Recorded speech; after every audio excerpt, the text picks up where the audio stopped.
Hi guys, my name is Nicolette Mashile. I am also known as the Financial Bunny. Welcome to the Financial Bunny TV. Today we're going to be talking about instances where you do not need to pay off your debt or you do not need to repay it, and there is actually no liability for you to pay it because you actually legally cannot be held liable for paying off that debt. And this instance is when we say a debt has been distinguished, it has rotted, it is gone, it needs to end because you are no longer part of that party of that debt. And there is a legal and actual legislation that does protect you, and it's called the Prescription Act. So if you are in South Africa, if you're in Botswana, if you're in Namibia, and if you're in Kenya, I am talking to you because in each of these different countries, that law exists. But before I get into all of that, remember that none of my videos constitute as financial advice. If you are looking for financial advice, please speak to somebody who is certified and registered with the FSCA. Now, of course, this legislation will probably be interpreted a little differently in the different countries. In South Africa, I'm specifically going to look at the part where it gets interpreted or used when it comes to what we call contractual or delictual debt. This is your debt that is going to prescribe within 3 years. So when we talk about prescribed debt, we're talking about old debt that even you have forgotten about. And sometimes these debt collectors will come knocking at your door. They'll call you with private numbers. They will be relentless to try and retrieve or get you to put together a payment arrangement to pay off that debt. So that's the debt that we're essentially going to be talking about. But before I get into that, it is of course story time. Some of you may have heard this story. So a couple of years ago, I was at Rhodes University or Makanda University, or Rhodes University in Makanda. I really can't for the life of me keep up with the name changes. They are very important, don't get me wrong. I just can't keep up with them. All right, so 2007, I was second year at Rhodes University, and one of the things that happens at university is that you need a laptop or you need a computer, right? But of course, Rhodes University, like any other university, understands that not all of us come from families that can afford to buy us a laptop or a personal laptop or buy us a personal computer. So what they do is they make provision for kids like that, kids like me. So they have what is called the school's public labs or public computer labs. Now, one of my favorite ones was the Jacaranda Lab at Rhodes University. And if you are from Rhodes, you may know where the Jacaranda Labs are, right? Now, the thing about public computer labs is the fact that everybody can do whatever it is that they want in there. And let's be fair. One of the biggest things that used to irk me about them is the fact that some people used to hog the computer.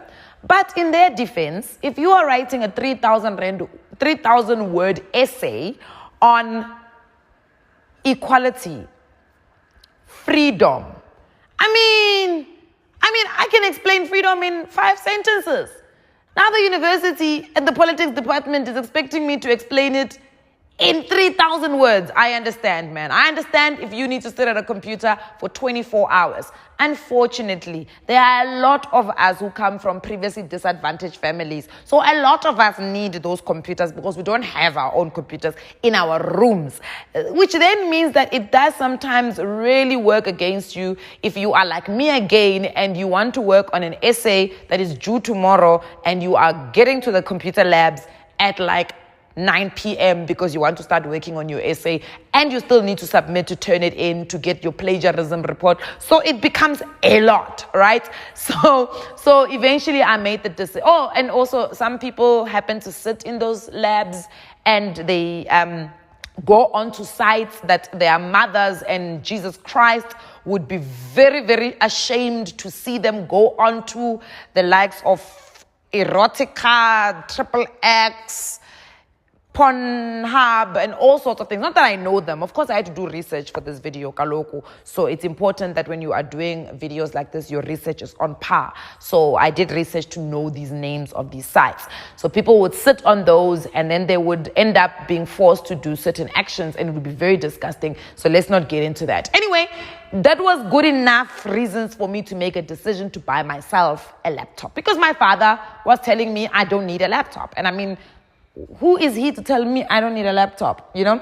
But then also my other reasons, there was a thing called DC++. We'll get into DC++ a bit later on. Okay, so I go to the shops, and I'm looking for a shop that is willing to sell me a laptop. I eventually get to a furniture shop that's willing to sell me a ProLine laptop. I remember my ProLine. It was so cute, guys. I was really excited. And one of the questions they asked me was, do you have an income? And I said to them, I remember distinctly saying, yes, I do have an income. It's just that my income is my pocket money. So I don't really know if that is income. And you know what? They took it as income. They verified my pocket money from somebody who was supposed to be my mother. But you know what? It was not my real mother. But the income was confirmed. And I signed a credit agreement to pay them back 400 Rand, I think at that time, every single month for me to have this ProLine. One of the things that they added onto my credit agreement was an insurance policy to say if something is to happen to your ProLine or your laptop, you would be able to claim and we would be able to replace it. And of course, it was an additional 50 Rand that I didn't have. So I was like, no. I don't have 50 Rand to give you over and above the 400. So let's not take up the insurance. Also, I live at a university that is literally just the whole campus. I mean, the whole town of Grahamstown, okay, the majority of the town is made up of the campus. What can really happen to me? And I mean, at that time, when I was at Rhodes, crime was very, very limited in Grahamstown, unless I just didn't know about it. But it really felt like there wasn't much crime, especially on the campus, right? Except, of course, for the rapes. Yeah, that's disgusting. And it's a conversation for another day, but we'll get into it. Anyway, so I got my laptop, and I think it's around about January. Don't ask me why I was at university in January. Sometimes there's a thing called summer school that the BCom students used to attend. And I didn't need to be in summer school, but because being Jola, I was at summer school, and my parents knew I was at summer school. So June comes, and it's Grahamstown Arts Festival in June. And again, I convinced my parents that I need to do winter school, right? I don't know for what reason. And because my dad is my dad, he says to me, okay, if you have to do winter school and you're required, I've paid for rest, then the university must accommodate you. I'm not paying for additional accommodation. So I could not get additional accommodation, so I had to ask a friend. So I asked a friend, and she was like, no, you can stay in my digs over the arts festival. So I stayed in a friend's digs, and yeah, she lived upstairs. And it was a room, a living area, and then there was a bedroom. So, of course, I was lying in the bedroom. My laptop was sitting in the living room. And these naughty, delinquent pieces of nonsense came upstairs, peeped in, I suppose, because I didn't really see them, saw that my laptop was sitting there, and shoops, stole my damn laptop. My non-insured laptop. Whoops, laptop gone. I must say, though, this is probably why I failed my degree at Rhodes. At that specific moment, when my laptop got stolen, first and foremost, I really did not feel too bad about the laptop because I was like, it wasn't mine anyway. I had to pay somebody else. But the second thing that really stressed me again was DC++. Not my work, not my schoolwork, not my assignments. No. It was the fact that I could no longer access DC++. Now, DC++ was like an old school streaming service where you could stream and you could download series. Guys, this was the times of Boston Legal, okay? Okay? I don't want to miss an episode of Boston Legal because some delinquent stole my laptop. No, I was really upset. I was really upset. And then there was a guy called Sub-Zero who used to give us the content. Okay, anyway. So I lost my laptop, and the first month when they debited, I was okay because I think I had actually forgotten that they were going to debit my account. So they debited, they took their 400 Rand, right? Because the furniture shop doesn't know my laptop is stolen, right? Okay, next month, I'm like, hey, I'm not going to go through the admin of changing my bank account. So what am I going to do is I'm going to withdraw all my money from my bank account before the debit order. Ha! Smart. No. Not very smart because there's a debit order fee. And by the way, at that time, I wasn't very stressed about the debit order fee. I was stressed about my 400 Rand that is going to be taken for a laptop I no longer have because it is stolen. Why am I paying? If the laptop is not there, why am I paying? Obviously, at that time, I didn't know anything about credit report. I didn't know all of those things. Anyway, so I kind of ducked and dived this furniture shop for like 3-4 months. And eventually, they just stopped trying. So they just stopped. And I was like, okay, so it goes away. That was 2007. 2008, nothing happened. 2009, nothing happened. 2009, at the end of 2009, because I was failing at roads, I was like, it's time for me to gender whatever is happening here, because angpasi, yafana angpasi, right? So I leave Rhodes University and I come to Johannesburg and I start my life in Johannesburg, and things are going great and I'm not needing any credit. So I'm not aware of what's actually happening in my credit life, my credit history, my credit whatever. 2015 was the first time that I needed to get credit because I was in a good job. I was ready to buy myself a car. So I go to the Red Bank and I'm like, hey, I'm needing a car. And they're like, oh, well, you don't have a great credit record because actually your credit record was damaged at some point. We can't really pinpoint where, but it was damaged. So we're going to have to give you a high interest rate. So that was the first time I felt the consequences of not paying my debt, right? And running away from my debt. Okay, sharp. So I then pull my credit report and I'm checking there and I'm not seeing this thing because now I remember. Amnesia ends and I start to remember, Konje, there was a Proline laptop that you did not pay for. I'm like, yes, this thing is going to need some memos in life. And then luckily for me, it was not on my credit report. So eventually I had a conversation with the guys from the Red Bank and they helped me fix my credit report and things were juicy and great. Now, somebody may say I was lucky. I was not lucky. What happened is that furniture shop debt got prescribed. And basically what it means when your debt gets prescribed, it means that you are no longer liable to pay for it. And people may say, ooh, this sounds like a very smart way of running away from my debt.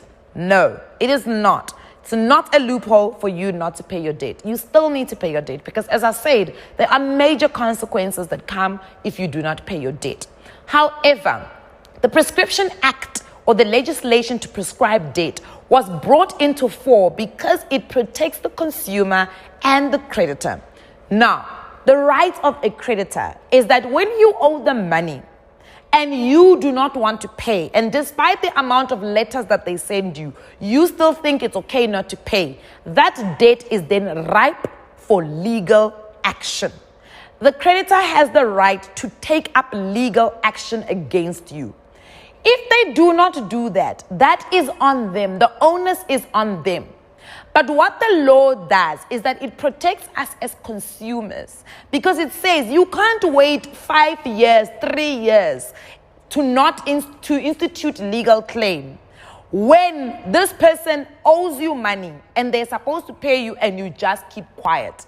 Now you want to come back after 5-10 years when this skoloto has incurred and has got so much interest on it. Remember, Albert Einstein says, or is reputed to say, that compound interest is the 8th wonder of the world. Those who earn it, great for them. Those who pay it, ooh, it's terrible. And that's generally what happens with a lot of contractual debt, is that it's compounding debt. So over the years, as you do not pay for it, it compounds and it compounds and it compounds. And then one day you wake up and you owe in interest more than what you actually owe in how much you actually borrowed. So they protect you from that. So they're saying, the law says, as a creditor, you've got 3 years on certain dates to go and institute legal claim. If you don't do that, you must accept that it is over. You have now said to the person it's okay for you not to pay. So that's basically what prescription is. However, the prescription process starts the minute you are aware that you've got a debt. So the minute you get into the credit agreement.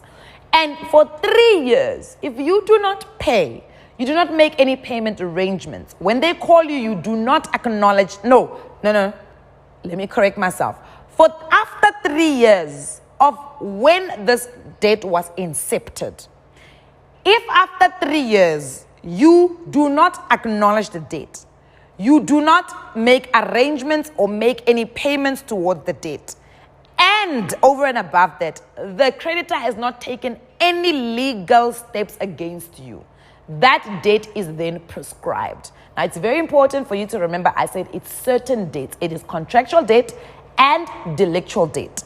that prescribes after 3 years. But there is debt like your mortgage, your home loan. There is debt like SARS that you owe SARS. There is debt like traffic fines. There are debts like court judgments that will only prescribe after 30 years, right? So you need to know which date prescribes when. But things like clothing accounts, gym memberships, those things prescribe after 3 years, right? But you must not disturb the law and process of prescription. Because if, let's say, after 3 years, a debt collector calls you, because by a bora, they will call you and they will say to you, I just pay 100 rand. Just pay 100 rand. We will then not go to court. They are lying. If it's prescribed debt, your response should be to them. That debt, or you not even say that debt because that may sound like acknowledgement. You should say, any debt from yesterday is prescribed. Any debt from Izolo in my life is prescribed. You're not talking about that specific debt.